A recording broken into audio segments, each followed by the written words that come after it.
अस्सलामुअलैकुम family cuisine में आप सबको खुश आमदीद। आज हम बनाने जा रहे हैं बेसन और सूजी का हलवा। तो चलिए रेसिपी की तरफ चलते हैं। 1/4 कप हम सूजी का लेंगे, उसे हम कढ़ाई में डालकर सूजी को अच्छी तरह भूनेंगे। हम इसमें ऑयल या घी अभी नहीं डालेंगे। सूजी को बहुत ही हल्की आंच पर और बहुत ही धीमे धीमे उसको हमने भूनना है। मैं यहाँ आपको पूरा प्रोसीजर दिखाना चाहती हूँ, इसलिए मैंने वीडियो को यहाँ थोड़ा सा फास्ट कर दिया है ताकि वीडियो बहुत ज़्यादा लंबी ना हो जाए।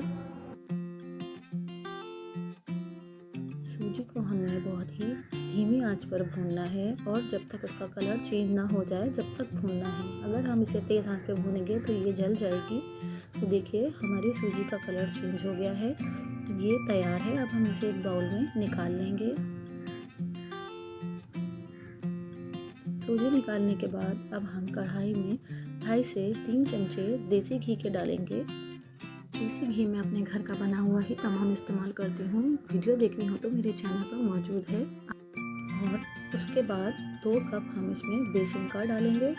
अब हमें बेसन को भी उसी तरह धीमी आंच पर भूनना है, आहिस्ता आहिस्ता। अभी आपको देखने में ये ड्राई लग रहा होगा, लेकिन जब ये अच्छे से भून जाएगा तो ये अपना खुद ही छोड़ने लगेगा और ये पतला हो जाएगा, इसका टेक्सचर चेंज हो जाएगा। देखिए आहिस्ता आहिस्ता धीमी आंच पर हम इसे भूनते जाएंगे।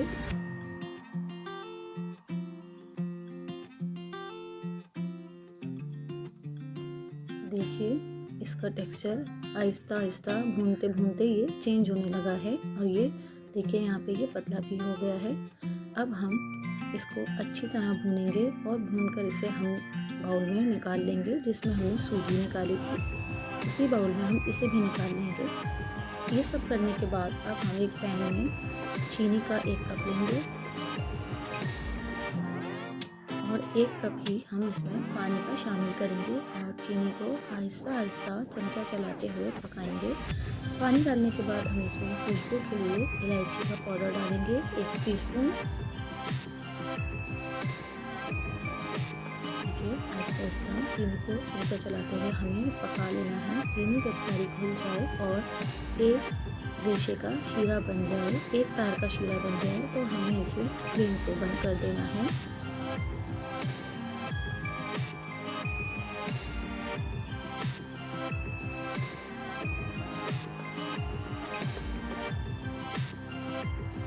देखिए हमारा एक तार का शीरा तैयार हो गया है। अब हम इसमें अपनी भुनी हुई सूजी और बेसन को शामिल करके फ़ौरन हमें इसमें चमचा चलाना है, वरना ये आपस में जुड़ जाएगा। ये ध्यान रखिएगा कि इसमें गुठलियाँ नहीं बननी चाहिए। यहाँ पर मुझे फ्राई पैन छोटा पड़ रहा था तो मैंने इसे कढ़ाई में ट्रांसफ़र कर लिया है। अब मैं यहाँ सूखा दूध का पाउडर शामिल कर रही हूँ 2 टेबलस्पून। ये ऑप्शनल है, अगर आप चाहें तो इसे छोड़ सकते हैं। हलवा तैयार हो गया है तो मैं ट्रे को ऑयल से ग्रीस कर रही हूँ और मैं इसको इसमें ट्रांसफ़र कर लूँगी। अब मैं इसे ड्राई फ्रूट के साथ गार्निश करूँगी। पिस्ते बादाम गार्निश कर लेने से इस तरह की चीज़ों में मज़ा दोबाला हो जाता है।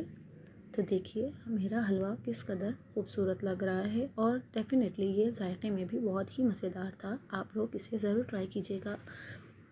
यहाँ मैं आप सबसे एक रिक्वेस्ट भी करना चाहूँगी, मेरी वीडियो को पूरा देखा कीजिए और देखकर उसे लाइक ज़रूर किया कीजिए। अगर आपको मेरी वीडियो पसंद आती हैं तो चैनल को लाइक, शेयर एंड सब्सक्राइब कीजिए। हम यहाँ वीडियो बहुत मेहनत से बनाते हैं तो आपकी हौसला अफजाई बहुत ज़रूरी है।